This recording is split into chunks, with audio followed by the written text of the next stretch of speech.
నా పేరు డాక్టర్ శివరామకృష్ణ అండి. సీనియర్ న్యూరాలజిస్ట్ని. Sairatna super speciality hospital Kothapeta గుంటూరులో కన్సల్టెంట్గా పనిచేస్తున్నాను అనమాట.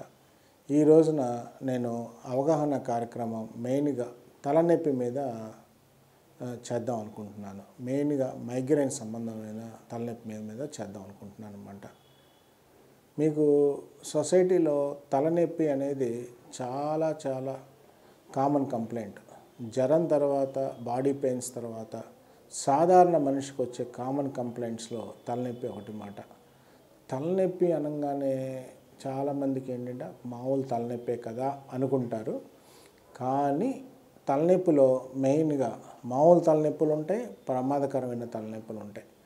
తలనొప్పిని అట్లానే వదిలేస్తే ఒకవేళ ఈ తలనొప్పి ప్రమాదకరమైన తలనొప్పి అయితే మాత్రం ప్రాణానికి ప్రమాదం. అందుకని ఎప్పుడు కూడా తలనొప్పిని అనేది నిర్లక్ష్యం చేయకూడదు. అందుకని ఈ తలనొప్పి మీద ఒక చిన్న అవగాహన వీడియో అనేది ఇవాళ చేస్తున్నాను అనమాట. మెయిన్ ఈ తలనొప్పి అనేది రకరకాల తలనొప్పులు అన్నమాట. అంటే మెదడుకి సంబంధించిన లేయర్స్ ఏంటి, వాటిల్లో ఎక్కడ డిస్టర్బెన్స్ వస్తే తలనొప్పి అని వస్తుందనేది చెప్తానికి ట్రై చేస్తాను. ఇవాళ మెదడుకి ఇదంతా చూశారు కదా, ఇది మెదడులో డిఫరెంట్ పార్ట్స్ ఉంటాయి. వాటికి రక్తనాళాలన్నీ ఉంటాయి అన్నమాట. దీనిపైన 3 లేయర్స్ ఉంటాయి. డ్యూరామేటర్ అని, పయామేటర్ అని, ఎరక్కనైడ్ అని 3 లేయర్స్ ఉంటాయి.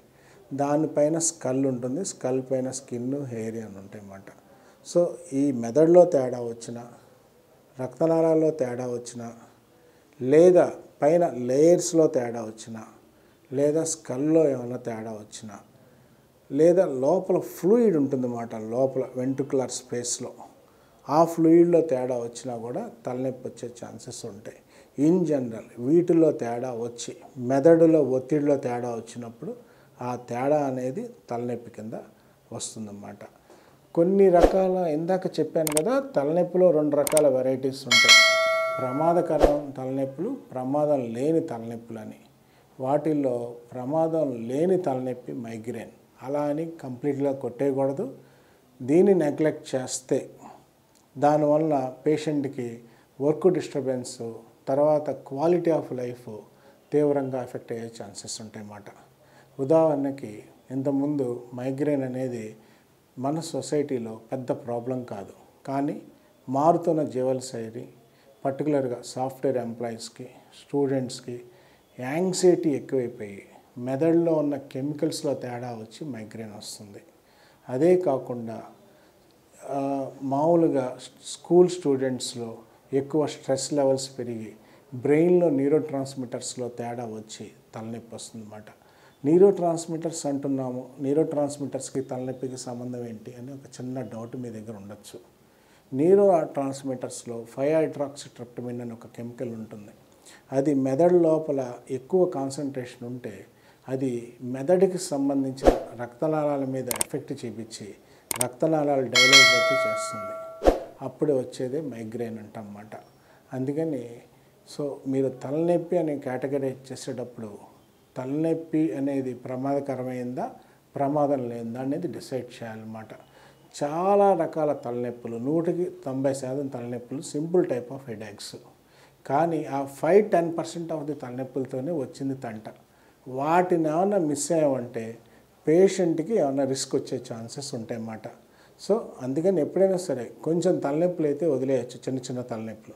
కానీ బాగా తలనొప్పి ఎక్కువైనా, తలనొప్పి కంట్రోల్ అవ్వకపోయినా కంపల్సరీ ఇన్వెస్టిగేట్ చేయాలన్నమాట. తలనొప్పి అనే రాగానే మనకు డౌట్ ఏంటంటే ఏం టెస్టులు ఉంటాయి, ఏం టెస్ట్ చేస్తే తలకు సంబంధించిన ప్రాబ్లం అనేది ఐడెంటిఫై అవుతుంది అనేది. మెయిన్గా తలకు సంబంధించిన టెస్ట్లో సిటీ స్కాన్ అని, ఎంఆర్ఐ అని అంటన్నమాట. సిటీ స్కాన్, ఎంఆర్ఐ చేస్తే చాలా వాటిల్లో మనకు దేనివల్ల తలనొప్పి వస్తుంది అనేది అవగాహన వస్తుందన్నమాట. ఇది అయిపోయిన తర్వాత తలనొప్పి అనేది దేనివల్ల వచ్చిన తర్వాత మైగ్రేన్ అనేది డయాగ్నోస్ చేస్తాం. ఈ మైగ్రేన్ అనగానే రకరకాల మైగ్రేన్స్ ఉంటాయన్నమాట. క్లాసికల్ మైగ్రేన్ అని, కామన్ మైగ్రేన్ అని, ఒటిజినస్ మైగ్రేన్ అని, లేదా ఆక్యులర్ మైగ్రేన్, రకరకాల మైగ్రేన్స్ ఉంటాయి. అవి కేటగరైజ్ చేసిన తర్వాత ట్రీట్మెంట్ ఉంటుందన్నమాట. మైగ్రేన్ అనగానే ట్రీట్మెంట్ ఏముంటుందో అనేది చాలామంది భయపడిపోతూ ఉంటారు. మైగ్రేన్కి సంబంధించి ట్రీట్మెంట్ అనేది చాలా సింపుల్, కంగారు పడాల్సిందేం లేదు. మా దగ్గరికి వస్తే చాలా సింపుల్గా ట్రీట్ చేస్తాం అన్నమాట. పర్టికులర్గా మైగ్రేన్ అనేది అందరూ గుర్తుంచుకోవాల్సింది ఏంటంటే మెదడులో రసాయనిక మార్పు. ఇందాక చెప్పినట్టు 5-హైడ్రాక్సీట్రిప్టమైన్ కెమికల్ పెరగటం వలన వచ్చే తలనొప్పినే మైగ్రేన్ అంటన్నమాట.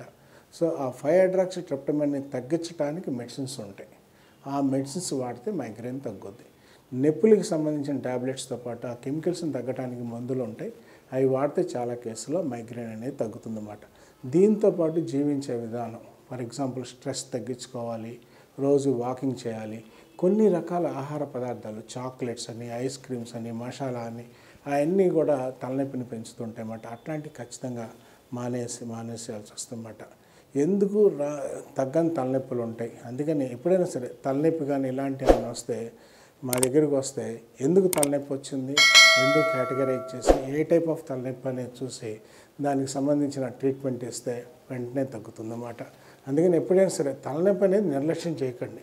చిన్న చిన్న తలనొప్పులు ఉంటే పర్వాలేదు, బట్ మేజర్గా తలనొప్పి వస్తే వెంటనే మా దగ్గరికి వస్తే వెంటనే ట్రీట్మెంట్ ఇచ్చి వైద్యం చేయడానికి కుదురుతుంది. Thank you.